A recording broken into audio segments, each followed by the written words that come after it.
Qish 1985-yil. Moskva yaqinidagi Sosnovka qishlog'i atrofida mahalliy ayol Allaniya Pukoyeva qonli izlarni ko'rib qoladi. Izlar qishloqdagi dala hovlilaridan biriga olib borardi. Ayol yaqinlashganda uydan kuchli tutun chiqqanini ko'rdi. Ichkariga yugurib kirganda esa ikki yigitning qon ichida yotgan jasadini topdi.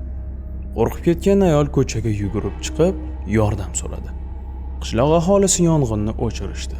Ammo jinoyat izlari suv bilan yuvilib, oyoqlar bilan bosilib deyarli yo'q qilindi. Keyinroq ma'lum bo'ldiki, o'ldirilganlar oddiy odamlar emas, balki poytaxtning nufuzli oliygohida o'qiydigan yuqori martabali partiya amaldorlarining farzandlari edi. Ular diplomatning o'g'li Viktor Sereda va KPSS markaziy qo'mitasida ishlovchi mas'ul xodimning o'g'li Sergey Kapustin edi.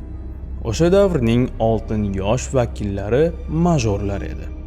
Aniqlanishicha, dala hovli Mikhail Solomatinga tegishli bo'lgan. Uning o'g'li Valeriy esa oddiy oiladan chiqqan, ammo o'z aqli bilan nufuzli oliygohga kirgan yigit edi. U boy do'stlarga yoqishga urinib, o'zini ularning davrasidan bo'lgandek ko'rsatardi. Aynan Valeriy o'sha kuni do'stlarini dala hovliga taklif qilgan edi. Hodisa joyini ko'zdan kechirish shuni ko'rsatdiki, dasturxonda 3 kishi o'tirgan, lekin 3-odamning jasadi topilmadi. Shuning uchun shubha Valeriyga tushdi. Go'yoki u do'stlarini o'ldirib, qochib ketgan. Ammo shu payt Allaniya Pukoyeva tergovchilarga o'ldirilgan yigitlar o'zlari ham jinoyatchi bo'lganini aytdi. U mahalliy do'konda sotuvchi bo'lib ishlardi. Bir kun yigitlar do'konga kirib, aroq so'rashganida u hujjat talab qilgan. Chunki ularning 21 yoshga to'lganini tasdiqlash kerak edi. Bunga jahli chiqqan yigitlar do'konda janjal ko'targan. Vaziyat xavfli tus olgan paytda mahalliy aka-uka Yegor va Fyodor Xarlamovlar do'konga kirib, ularni tashqariga uloqtirishgan. Shu bois tergovchilarda yangi taxmin paydo bo'ldi. O'lim janjal oqibatida yuz bergan. Nekupoyevaning gaplaridan keyin tergovchilar Fyodorga qarashli uyga yo'l olishdi. Uyning oldiga kelishganda Fyodorning xotini tergovchilarni ko'rib, daryo bo'yiga yugurib bir tugunni uloqtirdi. Tugun ichida qonli ko'ylak chiqdi. Fyodor tushuntirishicha, u eski mebellarni ta'mirlash bilan shug'ullanar, shunda divanni ta'mirlab turib, o'zini qattiq jarohatlagan. Ko'ylagi qonga belangan.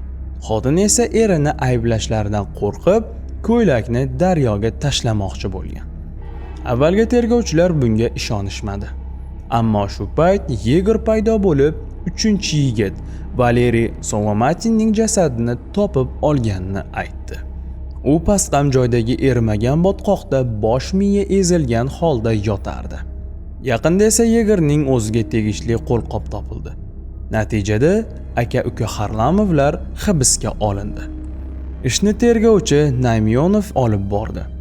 U aka-ukalarning aybdorligiga unchalik ishonmadi. Chunki o'ldirish quroli bo'lgan ko'chig'rada faqat Solomatin va yana noma'lum bir erkakning izlari bor edi. Shuningdek, ko'chig'ra aslida dala hovlida bo'lishi kerak edi. Ammo bu yerda yana bittasi paydo bo'ldi. Naymyonov taxminicha, ko'chig'ra qishloqdagi boshqa uylardan biriga tegishli bo'lishi mumkin edi. Haqiqatan ham shunday bo'ldi. Birinchi tekshirilgan uy Kseniya Baldinanikida ularning bog'boni Anatoliy Ryabakon qo'lga olindi. Uning boshi bog'langan bo'lsa-da, u urilib qolgandi deb aytdi. Kseniya esa tergovchilarga ko'chig'ra unga tegishli ekanini, Ryabakon esa uning sevgilisi bo'lib, eridan yashirincha uchrashishini tan oldi. Ayol aytishicha, o'sha kuni ular uyda spirtli ichimlik ichib o'tirishgan. Shu payt tashqarida shovqin bo'lib, ikki yigit uning hovlisida tovuq quvayotganini ko'rgan. 3-yigit esa qo'lida pichoq bilan Kseniya ortidan uyga kirgan. Ryabakon uni to'xtatmoqchi bo'lib, pichoqni urib yuborgan. Ko'chig'ra bilan Ryabakonga boshidan zarba bergan. Shu payt qolgan ikki yigit uyga kirib, dasturxondagi ovqat va aroqni olib, ko'chig'ra bilan chiqib ketishgan. Ryabakon keyin qishloqdan chiqib ketmoqchi bo'lgan. Ammo tergovchilar uni ushlab qolishdi. Uning uyi ko'zdan kechirilganda elektropech ishlagancha qolgan. Idishlarda o'ldirilgan yigitlarning barmoq izlari borligi aniqlandi. Demak, ular o'sha yerda ham bo'lishgan. Lekin Naymyonovning tergoviga vaqt bermadilar. O'ldirilganlarning ota-onalari o'z aloqalaridan foydalanib prokurorga bosim o'tkazishdi. Aka-uka Harlamovlar ozod qilindi. Ryabakondan esa jinoyatni bo'yinga olish talab qilindi. Naymyonov bunday soxtalashtirishga qarshi chiqdi va oxir-oqibat ishdan chetlashtirildi. Keyin tergovni Taranchuk olib bordi. U Ryabakonni uyi oldiga olib kelganida devorda osilib turgan banya shoxi yo'q edi. Ekspertiza o'tkazilganda yigitlar o'limidan oldin hammom qilgani ma'lum bo'ldi. Qishloqdagi hammomlarni tekshirishganda faqat bittasi yaqinda yoqilganligi aniqlandi. Ichkarida aroq shishasi va qizning ro'molchasi topildi. Hammom Viktor Burkovniki edi. U o'sha kuni nabirasi bilan Moskvaga ketgan edi. Keyinroq aniqlanishicha, uning o'g'li Gennadiy Burkov sobiq maxsus bo'linma ofitseri ichki ishlar organida xizmat vakolatini suiiste'mol qilgani uchun haydalgan edi. Bir paytlar jinoyatchini ushlash vaqtida ortiqcha kuch ishlatib, uning bo'ynini sindirib yuborgan. Tergovchilar Burkovlarga bordilar. Gennadiy kuchli maxsus tayyorgarlikka ega odam bo'lgani uchun ehtiyotkorlik bilan qurollanib kelishdi. Lekin kutilmaganda Gennadiy o'zi qo'lini cho'zib, "Faqat qizimga tegmanglar", dedi. Ma'lum bo'ldiki, o'ldirilgan yigitlar qattiq jinoyat sodir etishgan. Ular Ryabakonni urib, keyin Burkovning hammomiga kirishgan. Ichkilik ichib olgan holda ular Burkovning nabirasi Miranani ko'rib qolib, unga tajovuz qilgan.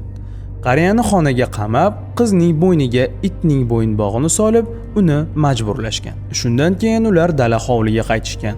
Lekin o'sha payt Gennadiy uyga kelib, otasidan voqeani eshitgach, qizini himoya qilish uchun qasos olishga chiqqan. U ikki yigitni uyda o'ldirgan. Uchinchi yigit Salomatin esa qochib ketmoqchi bo'lganda, botqoqlikda yetib olib, ko'chig'ira bilan urib o'ldirilgan. Lekin yuqori martabali ota-onalar bularni yashirishga harakat qilishdi. Tergovchilar bir necha marta almashtirildi. Sudda Gennadiy Burkov shaxsiy adovat sababli o'ldirdi deb ko'rsatildi. Jinoyatchi yigitlarning qilgan ishlari hujjatlarga kiritilmadi. Natijada yumshatuvchi holatlar inobatga olinmadi. Gennadiy Burkov o'lim jazosiga hukm qilindi va otib tashlandi. Nabirasi Mirana esa ruhiy jarohatdan chiqib keta olmadi. Turmush qurmagan, umuman erkaklardan qochib, umrini faqat itlarga g'amxo'rlikka bag'ishlagan. Mazkur majorlar ishi maxfiy saqlanib, faqat SSR parchalangandan keyin oshkor bo'ldi. Siz Qora Papka kanalini tomosha qildingiz. Agar kanalda yangi bo'lsangiz, qo'ng'iroq va obuna tugmasini bosib qo'yishni unutmang. Keyingi videolarda ko'rishguncha xayr deb qolamiz.